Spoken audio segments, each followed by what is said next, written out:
Hey, Quicksters. I haven't used that for a while. I'm Susie. This is James, and this is Quick Take. Hey, Quicksters. There's a shout out to all my Quicksters in South Dakota, who I just got some feedback from. So, hey, everybody out there. Nice. Do they run fast? They are quick. Unlike me, because I had no idea what you were talking about. But yes, I'm with the program now. Yes. All right. So what should we talk about today, James? I had a really interesting conversation with some folks recently. I knew a couple folks on the team, and they had been working at this company for a while. And they were telling me that they have a weekly staff meeting. And then we were like, let's meet after the staff meeting. And he said, no, we have to have a staff meeting after the staff meeting. I'm like, what are you talking about? And he goes, well, our CEO has a meeting and then we are all in a staff meeting, but then we have another meeting with just us without Tim. So we can basically have that meeting again without him. And I was like, that's the craziest thing I've ever heard. And so what it really made me think about was I put myself in the shoes of the CEO thinking, does he know about this? And not so much that he can punish people or their retribution, but what are the silent signals? What are the things that a leader should be looking for so they can see that they're missing the mark? For example, if your team has to have a meeting without you after your meeting, maybe your meeting isn't that great. Yeah. I don't think that meeting on their calendar says, clean up Roger's meeting, but it's clearly an indicator that they're doing these things. And so I'm just curious about what are some of the silent signals? Let's talk about that as an indicator that perhaps things are not as good as maybe leaders often think they are. It's funny that you say that because I think this happens more often than we believe. And it made me think about, is your message landing is one thing. And the second part of it is, are you having effective meetings and sticking to the priorities of the business? Because my example is a client of mine was saying that their leader has meetings where it's similar. You have to have a meeting after the meeting because he has an agenda, but there's so many kind of rabbit holes that happen during the dialogue. And the leader gets really distracted by it. And he's a solver. So he wants to solve all the problems. I asked him what the effect of that leadership trend is for him. And he said, it makes me really anxious. And I feel like I have to have the meeting because I can't get things done because I'm so distracted. So this meeting for alignment is causing the exact opposite. Yeah, it's crazy. I just think that there's a million things like that people just don't pay attention to. And I think as a leader, you've got to be more in tune to that. I think in your example where you have an executive doing that and you suddenly realize people are not participating in your meeting, there's a change in communication style. That's a huge indicator. That's a signal that things are not landing. I think you had a great example of where people repeat their questions. Remind me of that one. You think that when somebody repeats their question, they're trying to find clarity, but sometimes people repeat a question because they don't feel heard. Right. And so that's a signal. So when we think about silent signals, you just said that. If you think about silent signals, I think leaders think that it's all up to them to take everything that's in their mind and make sure it just dumped out. Then you have to make space and listen to what's asked and really spend time to understand what are the additional questions and stay within the boundaries of what you've introduced. That energy that you can bring as a leader to the situation, which is disruptive, can manifest in so many ways where people feel not heard. They're going to have anxiety around the meetings. Their work cadence will fall apart, where you suddenly have people who aren't executing like they used to or going to the office in a different cadence than they used to. I know folks that are like every Tuesday, we're in the office like clockwork.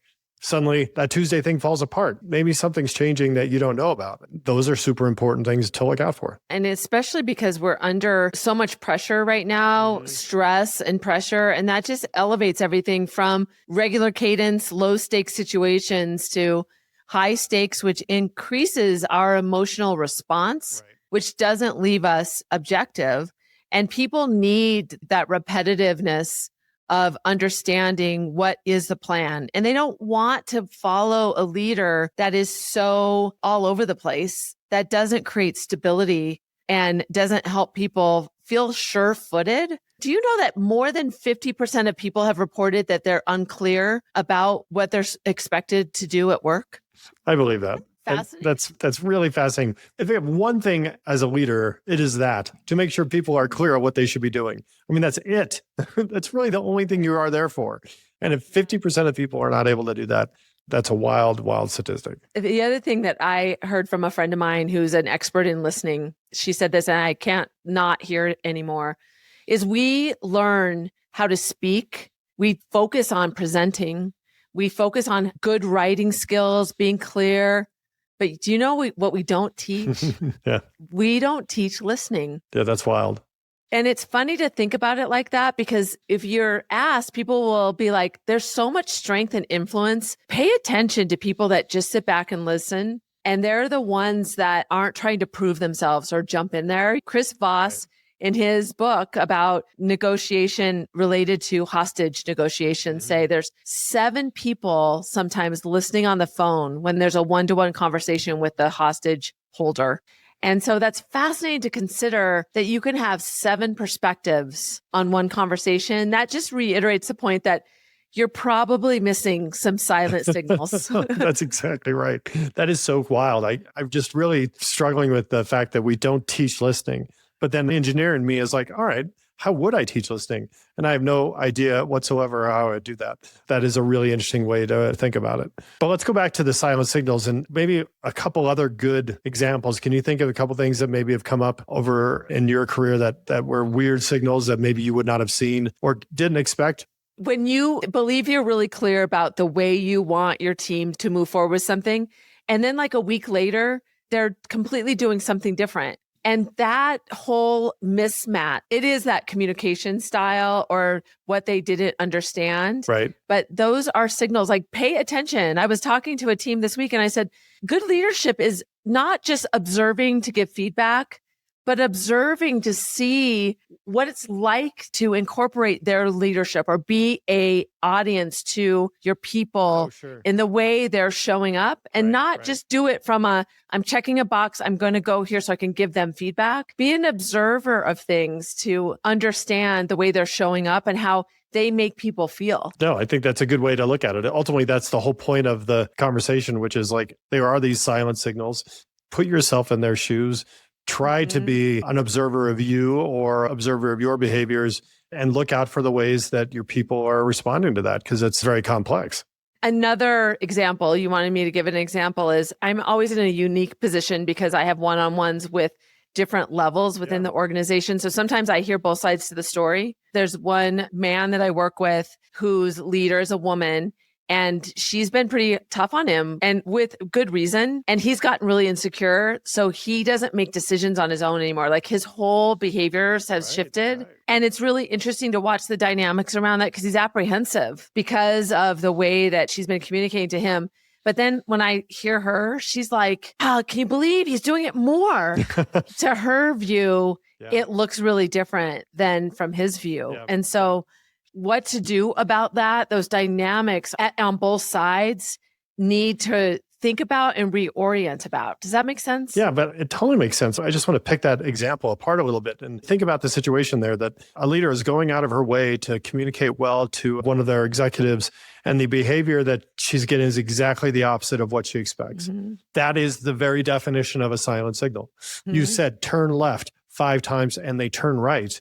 Clearly, there is something wrong. And it may not be as simple as they're an idiot. And so you as a leader need to unpack that and go, what am I missing here? What is the silent signal? What is that unspoken thing that's happening here that I need to evaluate? And that's a great example of where leaders can get lost, lose the forest through the trees, and not really appreciate the messages and the feedback they're getting, whether it's accidental or intentional, about the way that they're leading. And that's so great. That feedback. Think about that.